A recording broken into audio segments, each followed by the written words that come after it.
আসসালামু আলাইকুম। আমরা এখন আলী ইমামের বিখ্যাত উপন্যাস নীল শয়তান পড়ব। ভূমিকা। শীতকালে একবার জাহাজে করে যাচ্ছিলাম বরিশাল। গাংচিটির ঝাঁক উড়ে আসছে। উপকূলের পাশ দিয়ে যাচ্ছি। নারিকেল গাছের সারি, সুপুরের দীর্ঘ বন, ভেতরের জালিকাটা রোদ, পাতার নিচে বসে থাকা দোয়েল পাখিকে খুঁজছে চোখ। হঠাৎ দেখি কলাপাতার মতো রং ছড়িয়ে একঝাঁক বনটিয়া উড়ে গেল। এই গাজল মাটির দেশটার প্রতি মায়া লেগে গেল। সুন্দরবনে নোনা পানিতে আটকে যাওয়া একটা হরিণের বাচ্চার চোখে আমি সেই মায়া দেখেছি। চরের বালুতে শুয়ে রোদ পোয়াচ্ছে কুমির। গুইসাপেরা যাচ্ছে কাঠশোলার জঙ্গলের ভেতর দিয়ে। বাদাবনে যারা একটু ভাত, নুন আর মাছের জন্য কঠোর সংগ্রাম করে, সেই বাওয়ালিদের সাথে মিশে অনুভব করেছি বেঁচে থাকার স্বাদ। দেশের মাটির ভেজা গন্ধ। সিলেটের হাকালুকি হাওয়ারে যাযাবর পাখিদের নলখাগড়ার বনে নেমে আসার মাঝে দেখেছি ছন্দ। উত্তরের শিরশিরে বাতাসের ভেতরে পাখিদের খসে যাওয়া পালক দেখে কাতর হয়েছি। ভিজে মেঘের দুপুরে চিলের করুণ ডাক, হায় সোনালি ডানার চিল। সরবনে ডাহকের কোমল ছানাকে বন বিড়াল খুবলে ফেলে গেছে দেখে কষ্ট পেয়েছি। ডাহকের ছানাটি আর বনের নরম অন্ধকারে তীর করে হাঁটবে না। বাগডাস কখনো গ্রামের শিশুদের ধরে নিয়ে গেছে শুনে ভেবেছি মানুষ কত অসহায়। দুপুরের লাল রোদে চিনি চাপা গাছের নিচে দাঁড়িয়ে নীল ভোমরাদের উড়াউড়ি দেখেছি।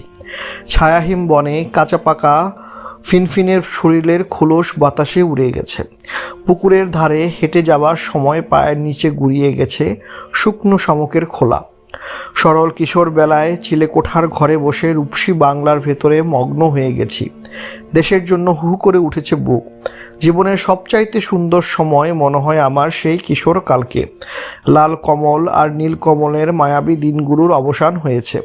পাড়ার ছোট্ট পাঠাগার থেকে আনা বইগুলো এখন এক নতুন দিগন্তের সন্ধান দিয়েছিল।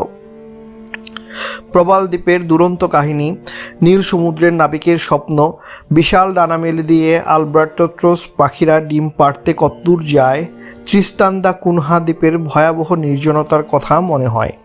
কোন এক বাতিঘরে মানুষদের খেয়ে ফেলে সমুদ্র থেকে উঠে আসা এক দানব প্রাণী। জলদস্যুরা নির্জন দ্বীপের মাটির নিচে পুঁতে রাখে গুপ্তধন। জাহাজে তাদের মরার খুলি রাখা পাকা পতাকা মৌসুমি বাতাসে পতপত করে উড়ে। তিমি মাছকে হত্যা করা হয় হারপুন ছুঁড়ে। তিমির বিশাল শরীরকে কেটে টুকরো টুকরো করে রাখা হয় জাহাজের খোলে। মাংস জাল দিয়ে হয় চর্বি। কখনো সমুদ্রের শয়তান সাদা তিমির কথা মনে পড়ে, রোমাঞ্চিত হই। রাতের কুয়াশার ভিতরে সাদা তিমি প্রবল আক্রোশে ছুটে আসে। হাতে আসে রত্নদ্বীপের কাহিনী।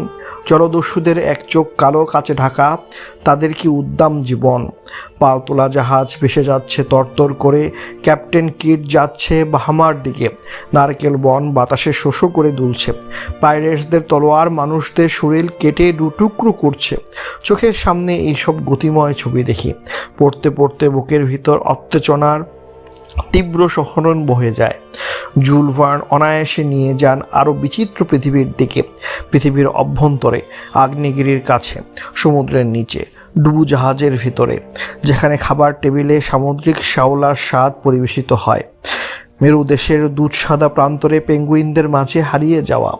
তখন ভাবতাম আমাদের প্রকৃতিতে ভূগোল কি রহস্যের ছোঁয়া নেই। প্রেমেন্দ্র মিত্রের ঘনাদা তখন হাতে এলো, প্রথমেই মোহবিষ্ট করে ফেলল। পৃথিবীর চারপাশে অদ্ভুত সব রহস্যের খবর দিত। ঘনাদার সাথে চলে যাচ্ছি হিমালয়ের রহস্য তুষার মানব ইয়েতির সন্ধানে। থিয়াংবুচির মঠ পেরিয়ে গিরিখাত দিয়ে। ইয়েতিরা নাকি রুন নামের একরকম দুর্লভ শিকড় খেয়ে বেঁচে থাকে। ঝাঁকড়া লোমের ইয়েতির কথা ভেবে তখন শরীর রোমাঞ্চিত হতো। ইয়েতিদের নিয়ে তোলা একটি বিদেশি ছবি দেখেছিলাম সে সময়। বরফের উপরে বিশাল পায়ের ছাপ। অভিযাত্রীরা তাঁবুর ভিতরে বসে তুষার ঝড়ের শব্দ শুনছে। ঘনাদার গল্পগুলো ছিল রহস্যময় পৃথিবীতে হারিয়ে যাওয়ার ঠিকানা। একটি ম্যাপ ভরা কৌটা এক বুনো হাঁসকে গিলিয়ে দেয়। মানস সরোবরের পদ্মবনে উড়ে যায় সেই বুনো হাঁস। তারপর থেকে ঘনাদা ওই ম্যাপের খোঁজে বুনো হাঁসদের হত্যা করে ফিরছে। এক ছায়ারঙা বিকেলে এই গল্পটি পড়ে আমার ভিতরে এক অদ্ভুত রকমের অনুভূতি হয়েছিল। শীতের বিকেল দ্রুত ফুরিয়ে আসছে। দেখি মাথার উপর দিয়ে ভিয়ের আকারে এক সারি দুরাগত হাঁস উড়ে যাচ্ছে। ঘনাদার সাথে গেছি কালাহারির কুরুমান নদীর শুকনো খাদ দিয়ে উহি দায়িত্ব নামে জায়গাটিতে।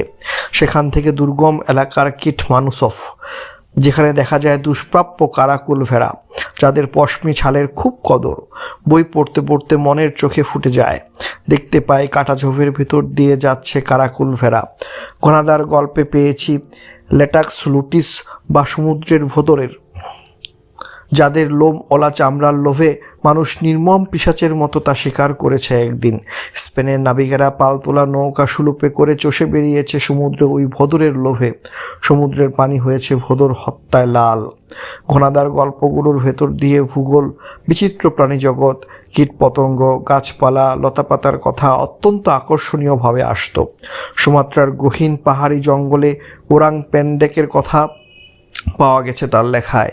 সুমাত্রার জঙ্গলি জাতিদের কাছে যে প্রাণীর বর্ণনা এখনও শোনা যায়, দুর্গম রাকান নদীর তীরে ওদের দেখা যেত। রোমাঞ্চকর অভিযানের জন্য মন আকুল হয়ে থাকতো। দেশীয় পটভূমি খুঁজছি, যে অভিযানে আমার দেশ, বন, জঙ্গল, পাহাড়, নদীর কথা আসবে। বাদাবনের ভেতরে রয়েছে পর্তুগিজদের তৈরি প্রাচীন দুর্গবাড়ি।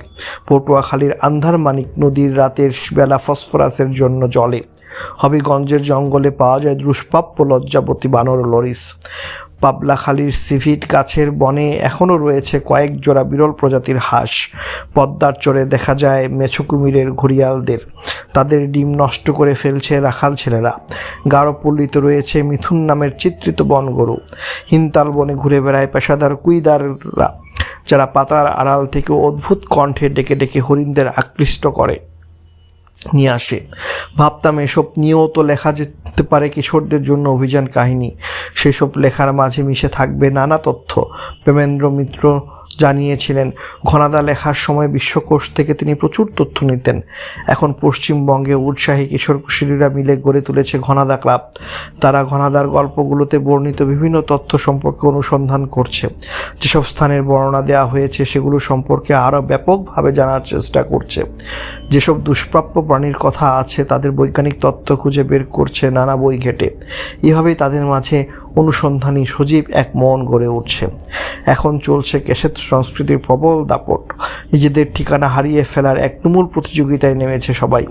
আমরা চাই আমাদের ছেলে মেয়েদের হাতে নিয়মিত দেশীয় পটভূমিতে অভিযান কাহিনী তুলে দিতে। তাই এই দুঃসাহসী পাঁচের পরিকল্পনা, যাতে থাকবে তথ্যের পাশাপাশি নিজেদের অঞ্চলের ভূগোল প্রকৃতি। ক্যালিফোর্নিয়ার হাইওয়ে ধরে ছুটে যাওয়া কিশোর নায়কটির চাইতে আমাদের কুয়াকাটার ডিঙি নৌকা করে যাওয়া দুঃসাহসী কিশোর ছেলেটির প্রতি আমার মমতা বেশি, কারণ তার পায়ে লেগে আছে পলিমাটির দাগ। 1. নীলবন্ধুর নিমন্ত্রণ।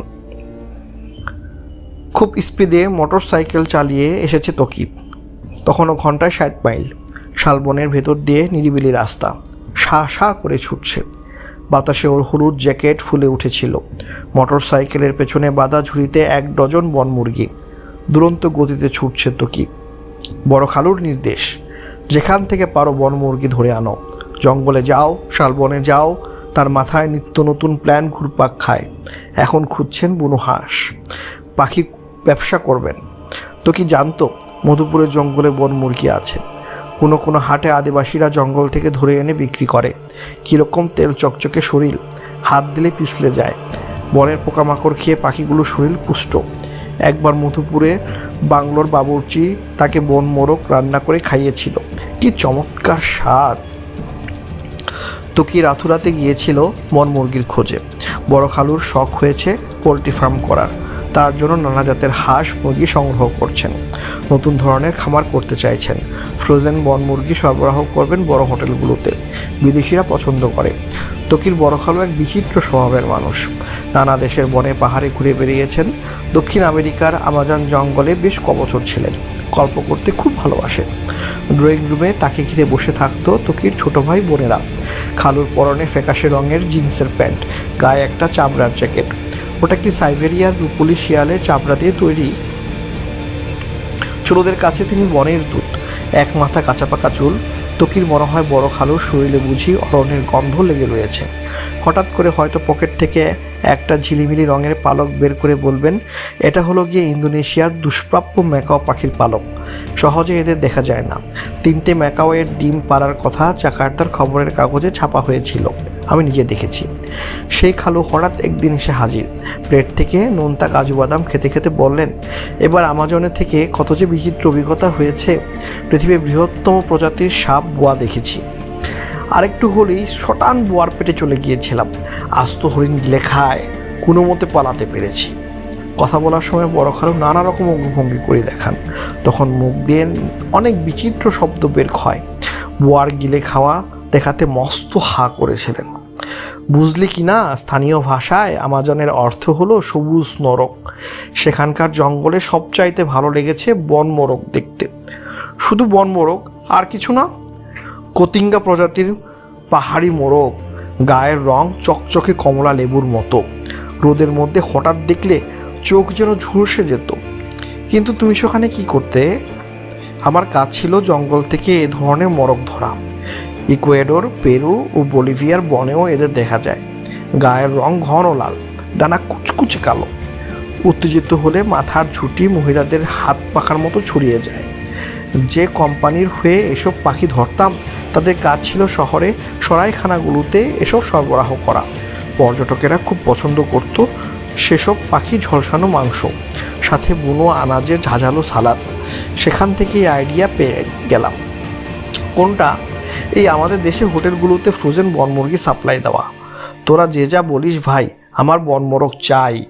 বড় খালুর সেই নির্দেশ মানতেই তকির রাতুরাতে যাওয়া। 1 ডজন বড় মুরগি কক কক করছে। কম কষ্ট হয়নি এগুলো জোগাড় করতে। বাড়ি ফিরেই দেখে টেবিলের উপর একটা বড় খাম, টকটকে লাল রঙের। হঠাৎ দেখলে মনে হবে রক্তমাখা। খুলতে লেবু ফুলের মতো গন্ধ। ভেতরে নিমন্ত্রণপত্র।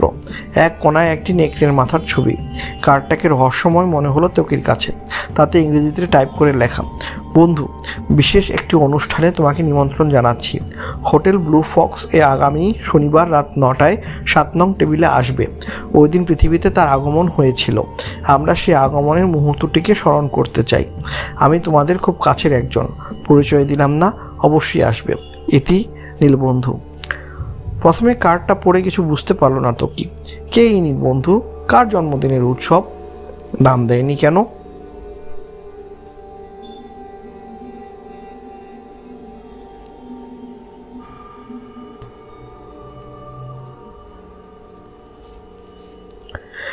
কেমন এক রহস্য যেন ছড়িয়ে রয়েছে এই নিমন্ত্রণে।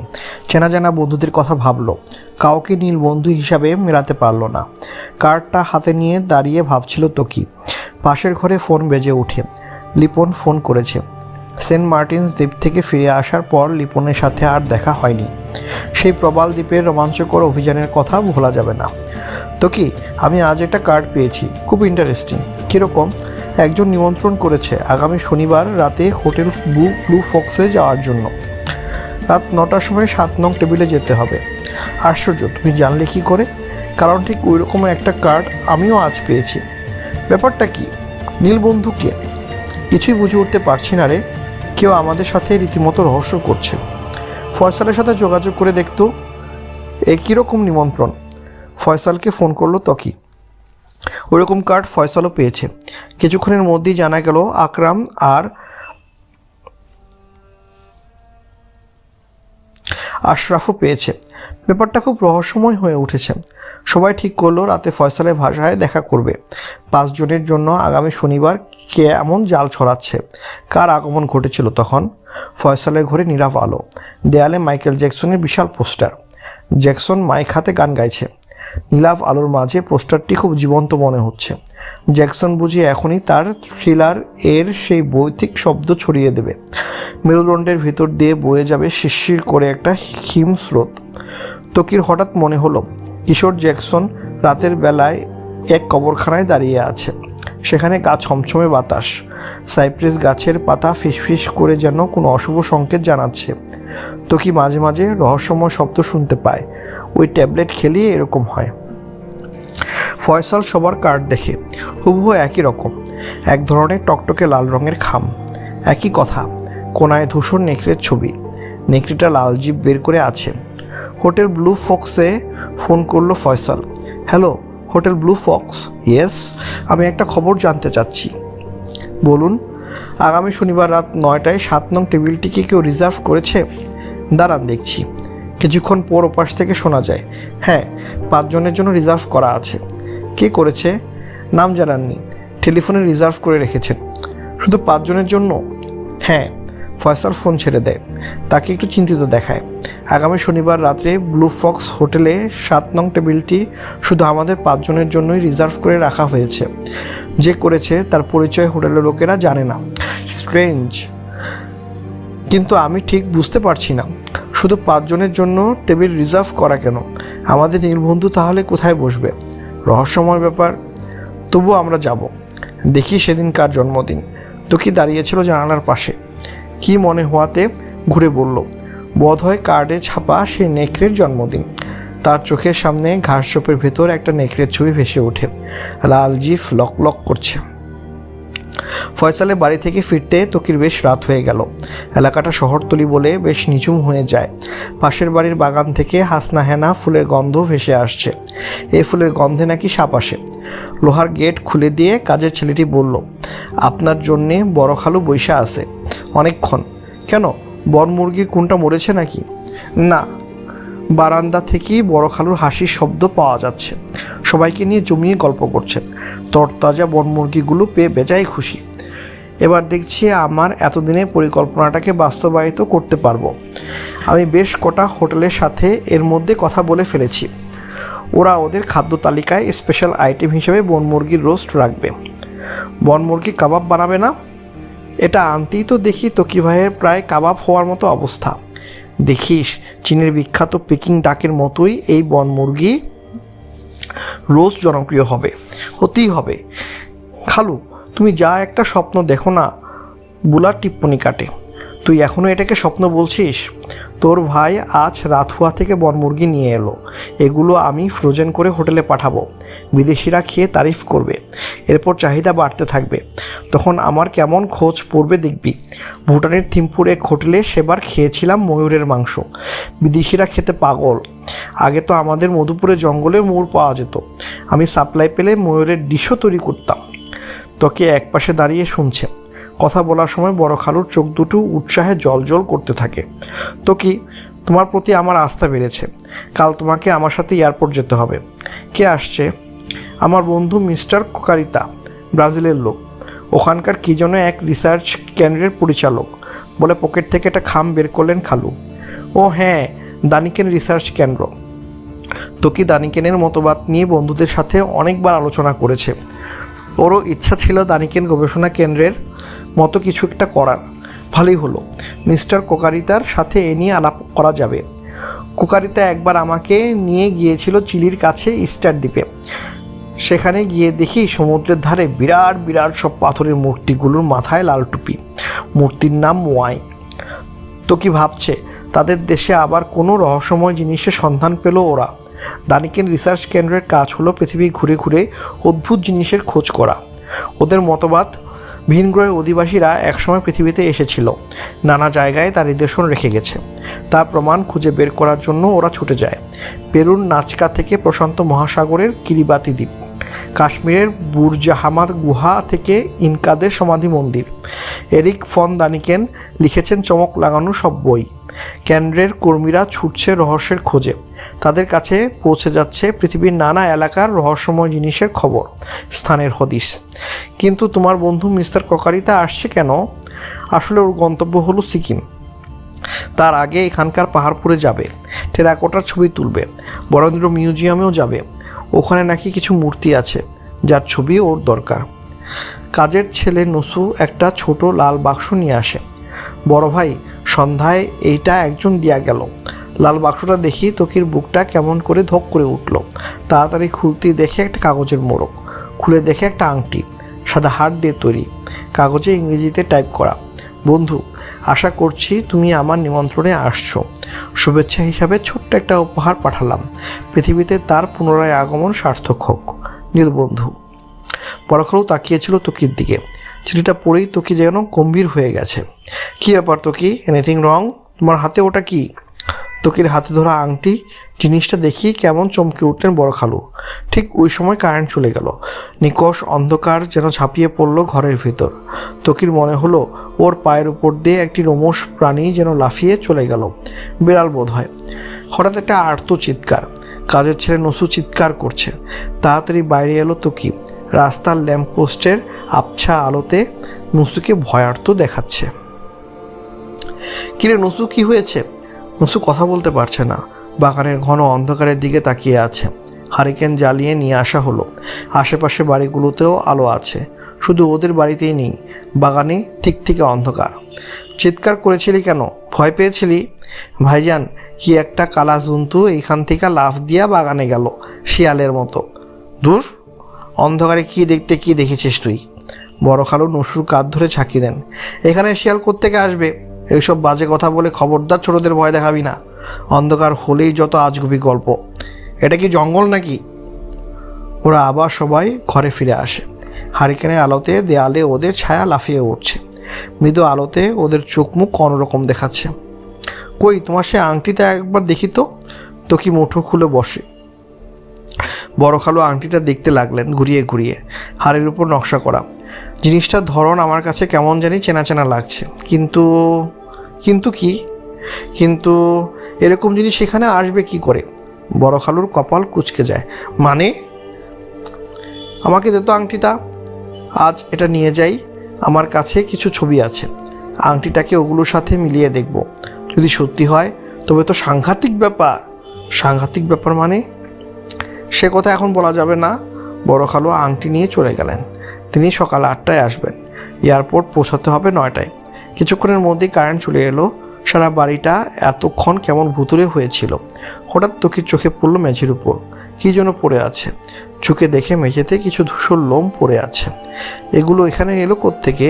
কি মনে হওয়াতে লোমগুলো সে সাবধানে তুলে একটা খামে ভরে রাখে। বাড়ির সবার খাওয়া হয়ে গেছে। পাশের বাড়ি থেকে রেডি ওর শব্দ ভেসে আসছে। নসুকে ডাক দে ত্বকি। তখন তুই কি দেখেছিলি? ভাইজান, সত্যি একটা জন্তু দেখছি।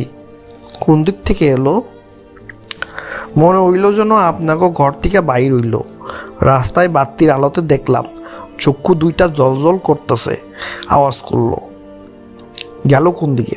ওই বাগানের দিকে। তোকে একটা টর্চ নিয়ে বাগানের দিকে যায়। ঠিক থেকে অন্ধকার। আলো ফেলে দেখে ঘাসের উপর ফোটা ফোটা রক্ত। ত্বকির হঠাৎ মনে হলো কে যেন তার ঠিক পেছনে এসে দাঁড়িয়েছে। ঘাড়ের কাছে মৃদু স্পর্শ। চমকে ফিরে তাকায়, কেউ নেই। ত্বকির এক বন্ধু ওকে কয়েকটা ট্যাবলেট খেতে দিয়েছিল, ঘুম না আসলে ওগুলো খেতে। ট্যাবলেটগুলো বিদেশ থেকে আনা। বন্ধুটি বলেছিল এই ট্যাবলেট খেলে কিন্তু তোর অন্যরকমের অনুভূতি হবে। তখন তুই যদি গান শুনিস তবে মিউজিকের কালার দেখতে পাবি। নিজেকে তোলার মতো হালকা মনে হবে। বেসে যাবি মেঘের দেশে। তো কি ভাবলো এই ট্যাবলেট খাওয়ার জন্যই এমন হচ্ছে নাকি? অস্বাভাবিক কিছু দেখছে, অদ্ভুত ধরনের শব্দ শুনছে। কেমন একটা রহস্যের জাল যেন চারিদিকে ছড়িয়ে যাচ্ছে। নীল বন্ধুর দুটো কার্ড পেল পরপর। কার্ডের কোনায় ধূসর নেকড়ের ছবি।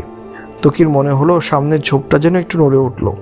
কার্ডে ছাপা নেকড়ের মুখটা হঠাৎ ভেসে উঠল, যেন ঝোপের ভেতরে থাবা মেলে বসে আছে নেকড়েটা। তাড়াতাড়ি ঘরে ফিরে এলো ত্বকি। মুখে বিন্দু বিন্দু ঘাম, মাথায় যন্ত্রণা হচ্ছে।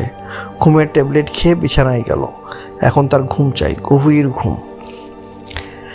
মাঝরাতে বাগানের সেই ঝোপটা নড়ে উঠল। একটা কালো মূর্তি বেরিয়ে এলো। মূর্তিটার মুখ নেকড়ের মতো। আবছা আলোতে মূর্তিটার মুখকে ভয়ঙ্কর দেখাচ্ছে। সাবধানে এগিয়ে আসতে লাগলো নেকড়ে মুখ মানুষটা। সমস্ত পাড়া শুনশান করছে।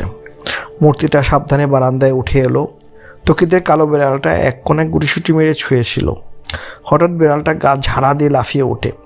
বিড়ালটা ভীষণ ভয় পেয়ে গেছে, থরথর করে কাঁপছে। মূর্তিটা এগিয়ে যায় ত্বকির ঘরের দিকে। কালো বিড়ালটা বারান্দা থেকে তীরের মতো ছিটকে যায়। জানালার পর্দা সরিয়ে নেকড়ে মুখ ভিতরে তাকায়। বিছানায় ত্বকি তখন গভীর ঘুমে অচেতন। মৃদু আলো এসে পড়েছে তার মুখে। কপালে চুলগুলো লেপ্টে আছে। নেকড়ে মুখ মূর্তিটা জানালার শিক ধরে এক দৃষ্টিতে তাকিয়ে রইল ত্বকির দিকে। চোখ তো ঢকঢক করছে। শিকার সামনে। ওই পাড়ার নৈশ পাহারাদার লোকটি সে সময় ওখান দিয়ে যাচ্ছিল। বিভিন্ন বাড়ির গেটে সে টর্চের আলো ফেলে দেখে। তার চোখ পড়ে তকিদের বারান্দায় একটা ছায়ামূর্তি দেখা যাচ্ছে। চোর ভেবে সে হুইসেল বাজায়। সেই শব্দে ছায়ামূর্তি লাফ দেয়। পাহারাদার বিস্মিত হয়ে দেখে মূর্তিটার মুখ মানুষের মতো না, শিয়ালের মতো এক প্রাণীর। রাস্তার অল্প আলোতে ভয়ঙ্কর দেখাচ্ছে। এই দৃশ্য দেখে আতঙ্কে হিম হয়ে যায় তার শরীর, আর তো চিৎকার করে ওঠে। নেকড়ে মুখ মানুষটা পাঁচিল ডিঙিয়ে লাফ দেয়। পাহারাদার লোকটি ভয়ে গঙাতে থাকে। হাত থেকে টর্চ পড়ে যায়। এরকম অদ্ভুত ধরনের জন্তু আগে কখনো দেখেনি সে। অন্ধকারের ভেতরে মূর্তিটা ছুটে মিলিয়ে যায়। সেদিকে হতভম্ব হয়ে দাঁড়িয়ে থাকে পাহারাদার লোকটি।